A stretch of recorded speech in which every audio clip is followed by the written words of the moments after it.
నువ్వు ఇంకొకసారి కోర్టులో సొల్లు మాటలు మాట్లాడావంటే నీకు నాన్ బెయిలబుల్ వారెంట్ ఇష్యూ చేస్తాను. Sorry sir.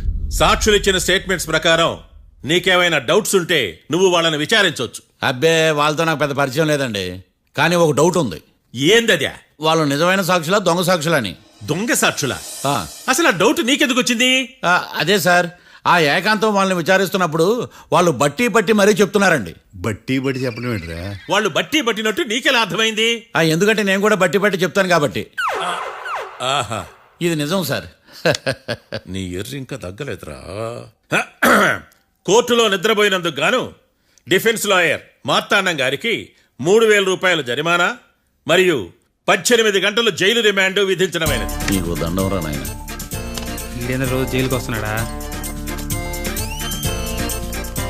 ఈ కేసును ఎల్లుండికి వాయిదా వేయడం అనేది.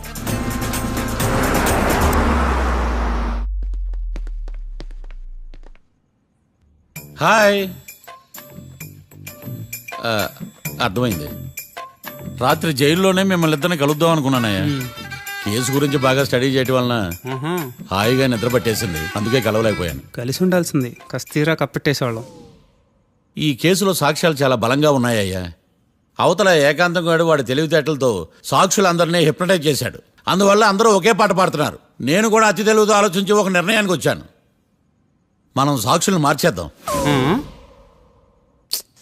మార్చాల్సిన సాక్షుల్ని కాదు, లాయర్ని. What puppies you are talking? Sir, మేము లాయర్ని మార్చాలనుకుంటున్నాం సార్. నువ్వు ఉండు. ఒరే, దొంగ నోట్లు మార్చినట్టు లాయర్లు మార్చడం ఏంట్రా? నో, ఈ మిషన్ ఇంపాసిబుల్ కి నేను ఒప్పుకోను. సార్, ఈ జనరేషన్ లో లాయర్స్ చాలా అప్డేటెడ్ గా ఉన్నారు. మీరుగా అవుట్డేటెడ్ గా లేరు. ఒరే, మీ జనరేషన్ లో రామాయణం అంటే కిడ్నాప్ కేసు అని, మహాభారతం అంటే ప్రాపర్టీ కేసు అని భ్రమలో ఉన్నారు. కాస్త ఓపిక ఉండాలరా దేనికైనా. అయినా నేను శంకుస్థాపన చేసిన కేసులో వేరే ఎవడో గృహప్రవేశం చేయడం ఏంటి? ఇది చీటింగ్. ఇది నువ్వు పెట్టే టార్చర్ చీటింగ్ కాక నీకు దండే దండమేడమంటా? ఒరే, నా మాట వినండిరా. ఆ సాక్షులు నేను విచారిస్తాను. నాకు ఒక అవకాశం ఇవ్వండి. జైల్లో ఏం చేస్తున్నారా ఎంత ముందుగా ఉన్నారు? ఒరే, నాకు ఒక అవకాశం ఇవ్వండి. మీ తరపు నేను వాదిస్తాను. డోడ్ పోయేదే ఉంది, మహా అంటే ఇంకో వాయిదా. నువ్వు ఏందే ఈ కేసులోంచి నువ్వు బయటపడ్డా వేరే చీటింగ్ కేసులో నేను లోపల దోస్తా. ఎప్పుడు అలా చెప్పు, ఇద్దరం కలిసి వెళ్దాం. నువ్వు ఉండమ్మా. అన్ప్రొఫెషనల్ ఖైదీస్ అని వీళ్ళంతా చూస్తా. నువ్వురా. కళ్యాణ్ ఆ డెసిషన్ తీసుకోవడంలో తప్పులేదురా, కానీ కొత్త లాయర్ అంటే కేసు మళ్ళీ మొదటికొస్తుంది. నువ్వు ఇంకేం చెప్పద్దు. ఇంతవరకు కోర్టులో జరిగిన అవమానం చాలు. ఈ మావయ్య విషయంలో నేను తీసుకున్న రిస్క్ చాలు. వదిలే. అలా మాట్లాడుకు ప్లీజ్. మావే కోసం కాకపోయినా నా కోసం ఒప్పుకోరా ప్లీజ్ రా, ప్లీజ్. ఈ ఒక్కసారికి నా మాట వినరా. నీ ఇష్టాలు తీసుకోపో.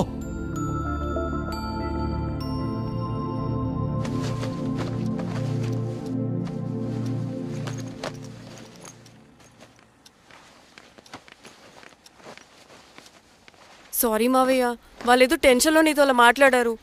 వాళ్ళ తరపున నేను నీకు సారీ చెప్తున్నాను.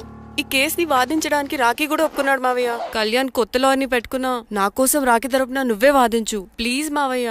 చాలమ్మా, పెళ్లి చేసుకోకుండా సన్యాసినయ్యాను. ఈ కేసును వాదించి సన్నాసనయ్యాను. ఇక చాలు. నాకు నువ్వు ఒక్కడివే హోప్. ఎలాగైనా కేసుని వాదించు, రాఖీని రిలీజ్ చేయించు మావయ్య. రాఖీ లేకుండా నేను బ్రతకలేను. మీలాంటి వాళ్ళకి ఎలాంటి వాళ్ళని లవ్ చేయాలో క్లారిటీ లేదు. తొందరపడి ప్రేమించడం, ఆ తర్వాత బాధపడటం. ఇప్పటికైనా చెప్తున్నాను, ఆ రాఖీ గారిని ప్రేమించి నీ జీవితాన్ని సర్వనాశనం చేసుకోకు. వాడి లవ్కి బ్రేకప్ చెప్పి నువ్వు కూడా నాతో పాటు వచ్చేసాయి. వాడి పాపను వాడే పోతాడు. నెవర్. రాఖీకి దూరంగా బ్రతకడం నా వల్ల కాదు మావయ్య. శతకోటి ఫెయిల్యూర్ లవ్ స్టోరీలో నీదొక బోడీ లవ్ స్టోరీ. నువ్వు ఆఫ్టర్ ఆల్ వాడి లవర్వి. నువ్వేదో వాడికి భార్యలాగా, వాడేదో నీ మొగుడులాగా ఓ ఫీల్ అయిపోతావేంటి? అవును, వాడు నా మొగుడే, నేను అతని భార్యని. అమ్మా, నువ్వు వాడి భార్యవా? ప్రేమిస్తే ప్రాబ్లమ్స్ రావడం కన్ఫర్మా? మనం ఎప్పటికీ విడిపోం. మనం ఎప్పుడు విడిపోకూడదంటే ఏం చేయాలి? దానికి ఒక్కటే మార్గం ఉంది. మనిద్దరం ఒక్కటవడం.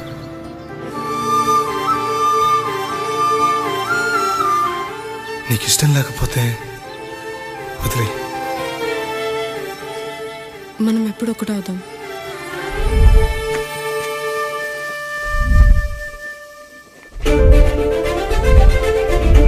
పెళ్ళి అయిపోయిందిగా, ఇంకా మనల్ని ఎవరూ విడదలేరు. నిజంగా ఇక్కడ జరిగిందంతా నాకు కలలా ఉంది. పోనీ రెండోసారి పెళ్లి చేసుకుందామా?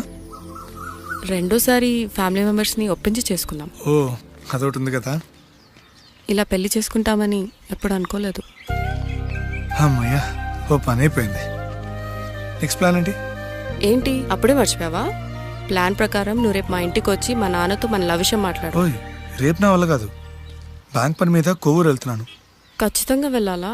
ఆఫీస్ పని కదా, తప్పదు. తొందరగా వస్తావు కదా? హే, 2 daysలో నీ ముందు ఉంటాను. I promise. Chill, okay? I'll be back. Till then keep missing me. I love you. పద.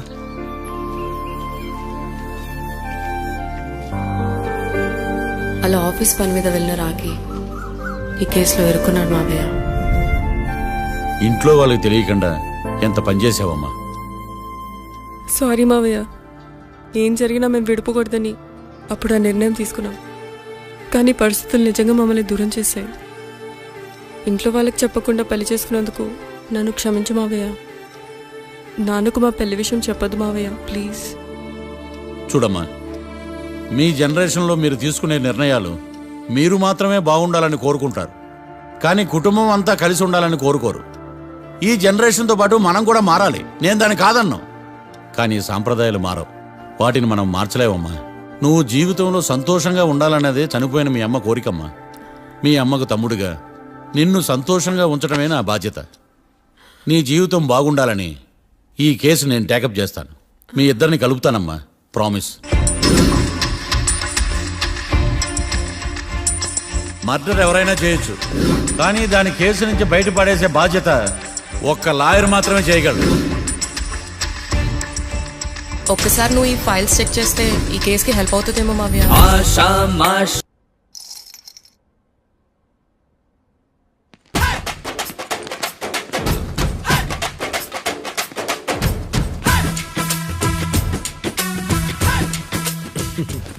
మ్యాటర్ ఏంటి? వాడే సార్ నాకు వార్నింగ్ ఇచ్చిందే. మీ వాదన వేగంతో ఈరోజు కోర్టు అంతా తత్తరిల్లిపోవాలా. ఆశపడుతున్నావా? కేసును భూచక్రాల పరిగెట్టిస్తా, జరుగు.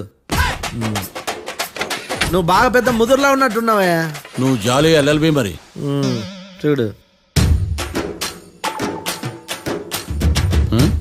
నువ్వు దద్దేని వాళ్ళకి అర్థమైపోయిందిరా, అందుకని ఒక కొత్త లాయర్ని తీసుకొచ్చారు. ఇంక నువ్వు అన్నీ సర్దుకుని బయలుదేరు. ఏ?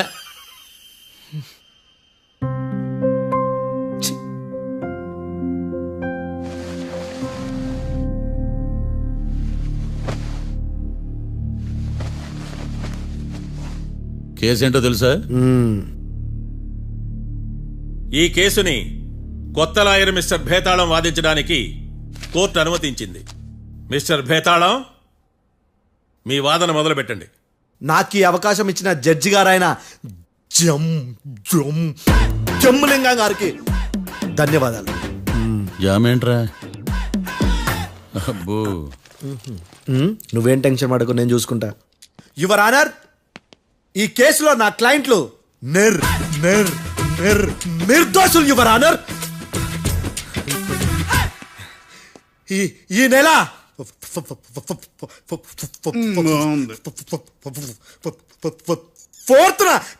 ఫోర్త్న కాట్రా సింగ్ అనే వ్యక్తిని మర్డర్ చేశారు యువర్ ఆనర్. నా క్లయింట్స్ కి మర్డర్ కి ఏ సంబంధం లేదు యువర్ ఆనర్. ఈ కేసుకు సంబంధించి పబ్లిక్ ప్రాసిక్యూటర్ గారు సబ్మిట్ చేసిన సాక్షుల ఆధారంగా నా క్లయింట్లను శిక్షించరాదని ఈ కోర్టును బ్రతిలాడుకుంటున్నాను యువర్ ఆనర్. అమ్మయ్య, ఈ కేసు ఇప్పుడు ఎప్పుడైతే వెళ్దాం. Give me water. బాగా వాదించానని కుళ్ళుని. యో, ఈ నత్తేందయ్యా? భలే వాయించానులే. భలే వాదించా. Thank you your honour. Yo, ఏందా వాదించడమా? అంటే కోర్టుకు వచ్చినప్పుడల్లా నాకు నత్తి కొంచెం ఎక్కువైంది. కొంచెం కాదు, కిలోమీటర్ ఉందాడా. నువ్వు టెన్షన్ పెడితే ఇంకా ఎక్కువైంది. ఓ, ఏదో ఒకటి చేసి వాదించవయ్యా. నేను చూసుకుంటా. మీకు ఇలాగే జరగాలి. నేను పరిగెట్టిస్తా. యాడ్ నుంచి వచ్చారా మీరందరా ఒకరి తర్వాత ఒకళ్ళ?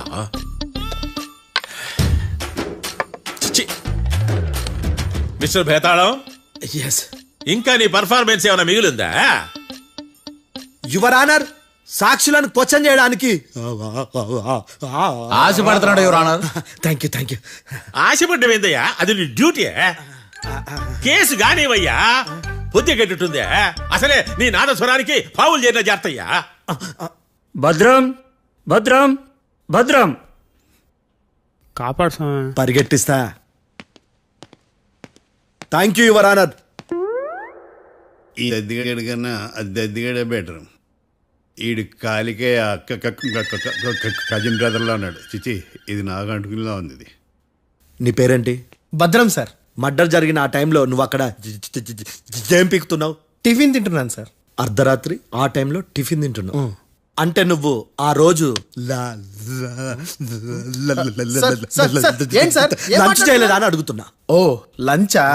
ఆ రోజు మధ్యాహ్నం వద్దులే, ఆ రోజు మధ్యాహ్నం భోంచేశాను సార్.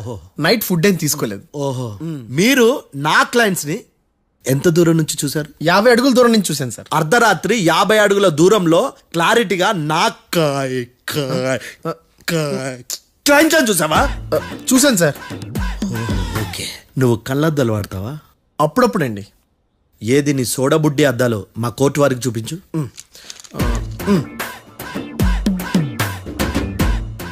చూపించాలి, లోపల పెట్టు. హత్య జరిగిన రోజు నీ కళ్ళద్దాలు పెట్టుకునే మా క్లయింట్లను చూసావా? లేదు sir. Medical miracle is gone. Notice this point your honour. ఇప్పుడు ఇక్కడ కూడా అద్దాలు జేబులో పెట్టుకునే ఉన్నాడు. ఎస్, ముఖ్యంగా ఈ కేసులో A1 ప్రత్యక్ష సాక్షివి, పైగా సైట్ పేషెంట్వి. కొవ్వెక్కి డాక్టర్ రాస్ ఇచ్చిన కళ్ళద్దాలు పెట్టుకోకుండా నా క్లయింట్లను అంత దూరం ఎలా చూడగలవు? I question your answer. బేతాళం. I question your answer. I say ఇవి రీడింగ్ గ్లాసెస్. వీడికి కళ్ళు దుబ్బాయని ఎలా ప్రూవ్ చేయలేబా? ఎస్, నా క్లయింట్ చొక్కాల గుండెల కలర్ చెప్పగలవా? ఒకటిది నలుపు, ఇంకొకటిది తెలుపు. నీకు అద్దాలు పెట్టుకుంటేనే సరిగ్గా కనిపించదు.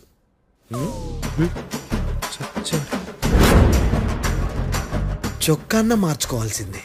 చాలు చాలులే, no more questions, no more questions. ప్రశ్నించింది చాలులే. దా ఐ హార్టెడ్ యువర్ ఆనర్. నీ అమ్మ పడవ. బేతాళం. బేతాళం, మంచినీళ్ళు తాగు. మిస్టర్ డిఫెన్స్ లాయర్, మీరు సాక్షులను విచారిస్తారా? ఇప్పుడు చూడు కేసు ఎలా వాదిస్తాను. కమ్మరి గట్ల తిని కోర్టుకు రావటం కాదు. Yes your honour. ఆ దద్దోజనం గాడు నాకు ప్లేట్ మిల్సే, నీకైతే ఫుల్ మిల్సే పో.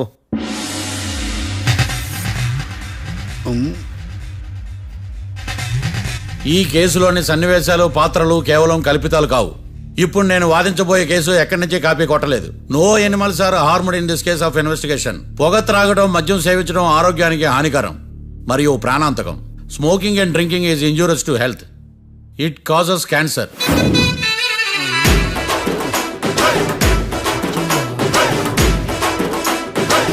అయ్యిందా నీ కచేరీ మేడమా? Disclaimer notice your honour. నీ సెన్సార్ కార్డు పక్కన పెట్టా కేసు చూడమయ్యా. Yes mister Bhadram. Yes sir. నా క్లయింట్స్ దాబా నుంచి వెళ్ళిపోగానే సేమ్ కలర్ కారులో వేరే ఎవరో వచ్చి కాట్రా సింగ్ ని వచ్చేసి వెళ్ళిపోయి ఉండొచ్చుగా. పొట్లకాయ ఛాన్సే లేదు సార్. ఎందుకు ఛాన్స్ లేదు? అంత టైం లేదు కాబట్టి. టైం లేదా? అంత కరెక్ట్ గా ఎలా చెప్పగలుగుతున్నావు? వాళ్ళు దాబాలు ఎంతసేపు ఉన్నారు? 2 minutes. 2 minutes? Yes sir. Are you sure? Successful గా sure. అంటే నువ్వు టైం చూసి మరీ నోట్ చేసి చెప్తున్నావా? లేదు. నువ్వు చెప్పిన సాక్ష్యం ప్రకారం నా క్లయింట్స్ దాబాలోకి వచ్చినప్పుడు నువ్వు టిఫిన్ ప్రిపేర్ చేస్తూ ఉన్నావు. Am I right? Right sir.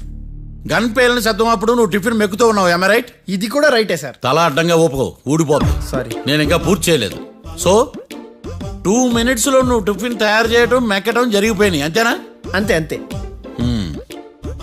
ఆ రోజు రాత్రి నువ్వేం తిన్నావు? నూడిల్స్. టిఫిన్ ముందా, టిఫిన్ తర్వాత? టిఫినే నూడిల్స్ గా తిన్నాను. ఓ న్యాచురల్లీ నాకు కూడా నూడిల్స్ అంటే చాలా ఇష్టం. మంచి. కన్ఫర్మా? Confirm sir. పక్కానా? పక్కా సార్. లాక్ చేయమంటావా? చేసేయండి sir. Okay your honour. Your honour, mister Bhadram 2 నిమిషాల్లో నూడిల్స్ తయారు చేసి తినగలని ఖచ్చితంగా చెప్తున్నాడు. ప్రపంచంలో ఏ వ్యక్తి వల్ల కూడా ఇది సాధ్యం కాదు యువర్ ఆనర్. అబ్బా, ఇదిలా మిస్ అయ్యాను. With your permission.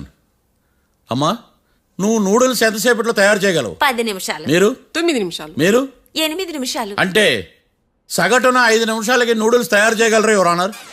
గుండెలు గుర్తు పెట్టుకున్నావు కానీ నూడిల్స్ ఇలా మర్చిపోయాను. బావా ఏంటి బావ ఇటు వాయిస్తున్నాడా? మిస్టర్ భద్రం, అయ్యా నువ్వేమో నూడిల్స్ 2 నిమిషాల్లో తయారు చేస్తా అని చెప్తున్నావు. ఎలా చేస్తావు? సార్ నాకు చిన్నప్పటి నుంచి నూడిల్స్ అంటే చాలా ఇష్టం సార్. నేను నూడిల్స్ చాలా ఫాస్ట్ గా వండుతాను సార్. ఒట్టు సార్. అంటే నీ నూడిల్స్ ఏమన్నా మ్యాజిక్ నూడిల్సా? నేను ఇప్పుడే స్టవ్ నూడిల్స్ తెప్పిస్తాను. 2 నిమిషాల్లో నువ్వు ప్రిపేర్ చేయాలి. 2 నిమిషాలకి 1 సెకండ్ అటు ఇటు అయినా కుదరదు. సార్ ఇదేమైనా మాస్టర్ చెఫ్ ప్రోగ్రామా? మాస్టర్ చెఫ్ ప్రోగ్రామ్ అయినా ఏదైనా సరే 2 minutes లో నువ్వు ప్రిపేర్ చేయాలి. సార్ నేను ఖచ్చితంగా చెప్పలేను సార్. ఖచ్చితంగా చెప్పకపోయినా నాకు అనవసరమయ్యా. 2 నిమిషాలు నువ్వు చేస్తావు లేదా? మిస్టర్ మార్తాండం, పాస్పోర్ట్ ఎన్నిలు కడిగినట్టు అడిగిందే అడగతావేంది? ఇక గాని 2 నిమిషాల్లో నువ్వు నూడిల్స్ తయారు చేస్తావా లేదా? సార్ ఈ క్వశ్చన్ కాకుండా ఇంకా వేరే క్వశ్చన్ ఏదైనా అడగండి సార్. అడగనయ్యా. Objection your honour. Defence lawyer తన కంగారు పడుతూ సాక్షిని కూడా కంగారు పెడుతున్నాడు. Objection over ruled. మార్తాండం, ఇక నువ్వు గాని కోర్టుకి ఇది చాలా ఇంపార్టెంట్ క్వశ్చన్. 2 minutes లో నువ్వు నూడిల్స్ తయారు చేయాలి. సార్ సార్ నా వల్ల కాదు సార్. ఎందుకు కాదు? సార్